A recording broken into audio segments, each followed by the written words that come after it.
Hello friends, எல்லாருக்கும் வணக்கம். இன்றைக்கி மினி பீஸா எப்படி செய்கிறதுன்னு பார்க்கலாம். இதுக்கு ஒரு பாத்திரத்தில் நான் வார்ம் வாட்டர் எடுத்திருக்கேன். ஒரு 1.5 கப் மாவுக்கு ஒரு 3/4 கப் அளவுக்கு வார்ம் வாட்டர் தேவைப்படும். அதை விட கொஞ்சம் குறைச்சே எடுத்துக்கலாம். நான் இதில் இந்த வார்ம் வாட்டரில் ஒரு 2 டேபிள் ஸ்பூன் அளவுக்கு சுகர் சேர்த்துக்கிறேன். சின்ன ஸ்பூனால் சேர்த்துக்கோங்க. அதே ஸ்பூனால் ஒரு 3/4 டேபிள் ஸ்பூன் அளவுக்கு ஈஸ்ட்டு சேர்த்துக்கோங்க. ஈஸ்ட்டு நல்லா ஆக்டிவேட் ஆகிறதுக்காக ஒரு 10 மினிட்ஸ் தேவைப்படும். ஸோ அதனால் ஈஸ்ட்டை கலந்துட்டு ஒரு 10 நிமிஷம் அப்படியே விட்டுருங்க. தண்ணி ரொம்ப சூடாக இருந்ததுன்னா ஈஸ்ட் ஆக்டிவேட் ஆகாது. ஸோ அதனால் தண்ணி ஒரு மீடியமாக வார்ம் வாட்டராக இருந்தால் நல்லது. இது இப்போ அப்படியே ஆக்டிவேட் ஆகட்டும். மாவு நம்ம ரெடி பண்ணிக்கலாம். மைதா மாவு ஒரு 1.5 கப் அளவுக்கு எடுத்துக்கோங்க.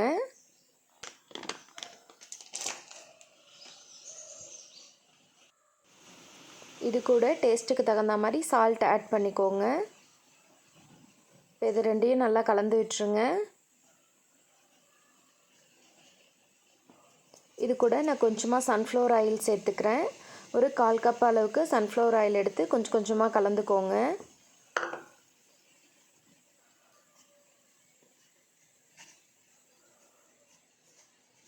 இப்போது ஈஸ்ட்டு தண்ணி நல்லாவே ஆக்டிவேட் ஆகிடுச்சு. அதையும் நான் இப்போ இது கூட சேர்த்துக்கிறேன். கொஞ்சம் கொஞ்சமாக சேர்த்து மாவுக்கு எந்த அளவுக்கு தண்ணி தேவையோ அந்தளவுக்கு பிசைஞ்சு எடுத்துக்கலாம்.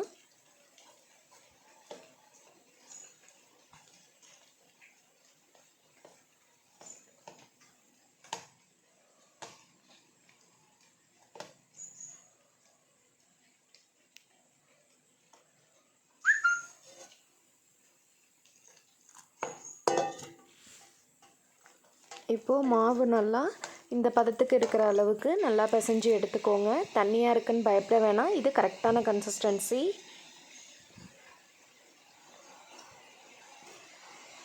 ஒரு 10 நிமிஷம் மாவை நல்லா பிசைஞ்சுக்கோங்க. பிசைஞ்சிட்டு இந்த மாதிரி மேலே கொஞ்சமாக எண்ணெய் தடவிட்டு நல்லா ஊற வச்சுருங்க. மாவு ஒரு 1 மணி நேரத்துலேருந்து 1.5 மணி நேரம் வரைய நல்லா ஊறி வரணும்.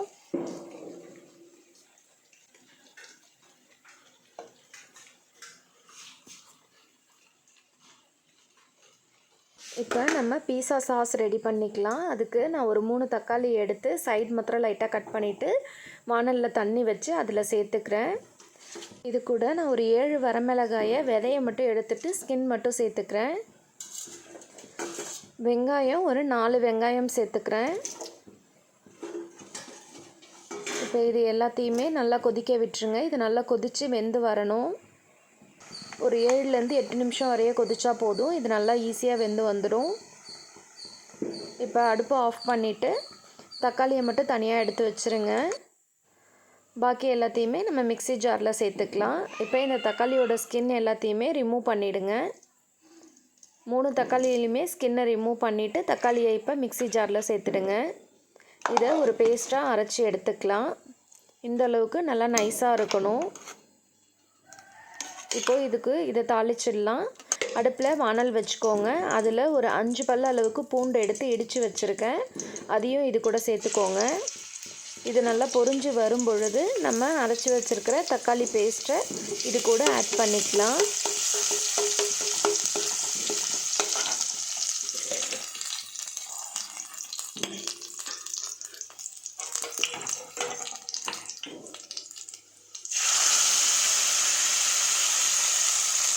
இதை நல்லா கலந்து விட்டுருங்க.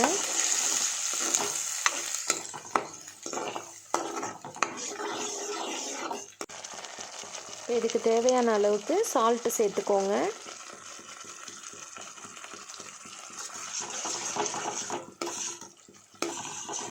இது கூட நான் கொஞ்சமாக ஒரு டேபிள் ஸ்பூன் அளவுக்கு டொமேட்டோ சாஸ் ஆட் பண்ணிக்கிறேன்.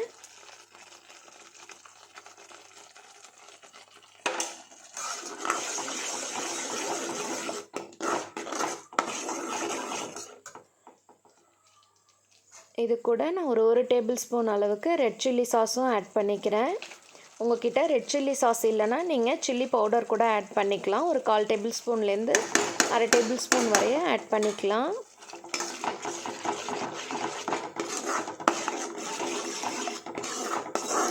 அவ்வளோதாங்க. இப்போ நமக்கு பீஸா சாஸ் ரெடி ஆகிடுச்சு. மாவு நல்லா ஊறி வந்துருச்சு. இப்போது இதை நான் ஒரு 4 பீஸாக செய்கிற அளவுக்கு பிரித்து எடுத்துக்கிறேன். எந்தளவுக்கு மாவு நல்லா சாஃப்டாக இருக்குது பாருங்கள்.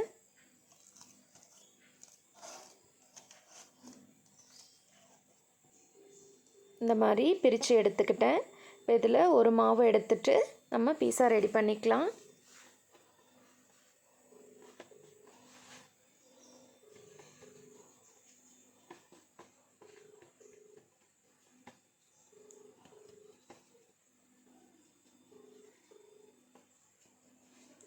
ஓரம் எல்லாமே நல்லா தட்டி எடுத்துக்கோங்க.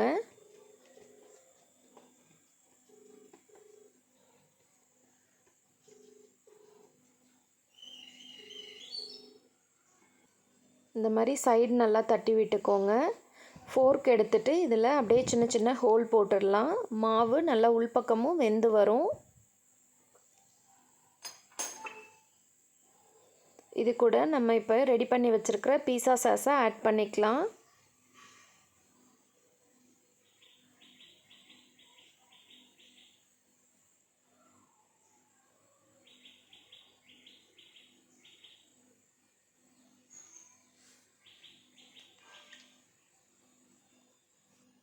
இதுக்கு மேலே நான் இப்போ சீஸ் ஆட் பண்ணிக்கிறேன்.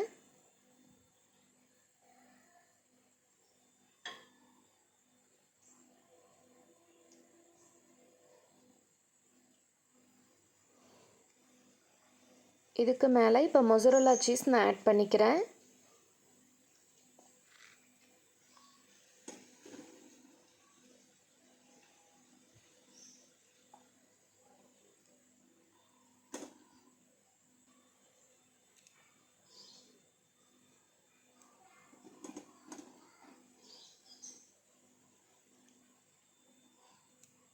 இப்போது பிளாக் ஆலிவ்ஸ் சேர்த்துக்கலாம்.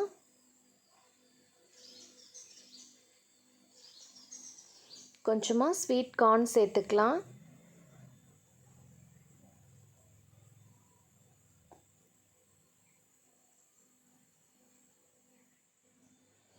கொஞ்சமாக கேப்சிகம் சேர்த்துக்கலாம்.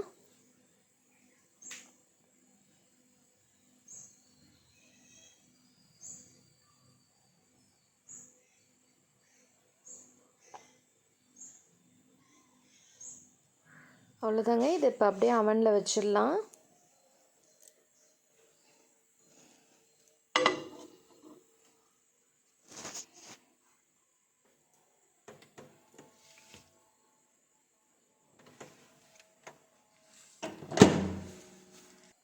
இதை நான் இப்போ ஒரு 10 மினிட்ஸ்க்கு வச்சுக்கிறேன்.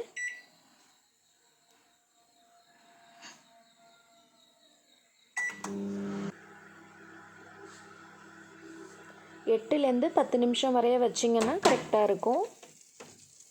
பாருங்கள், எனக்கு நல்லா குக் ஆகி வந்துருச்சு.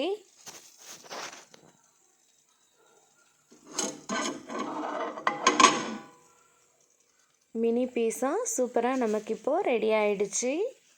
டேஸ்ட்டு ரொம்பவே சூப்பராக இருக்கும். நீங்களும் ட்ரை பண்ணி பாருங்கள். எப்படி இருந்ததுன்னு கமெண்ட் பாக்ஸில் சொல்லுங்கள். இது போல் குக்கிங் வீடியோ டெய்லியுமே நம்ம சேனலில் அப்டேட் ஆகிட்டே இருக்கும். கண்டிப்பாக நம்ம சேனலை லைக் பண்ணுங்கள், ஷேர் பண்ணுங்கள், சப்ஸ்கிரைப் பண்ணுங்கள்.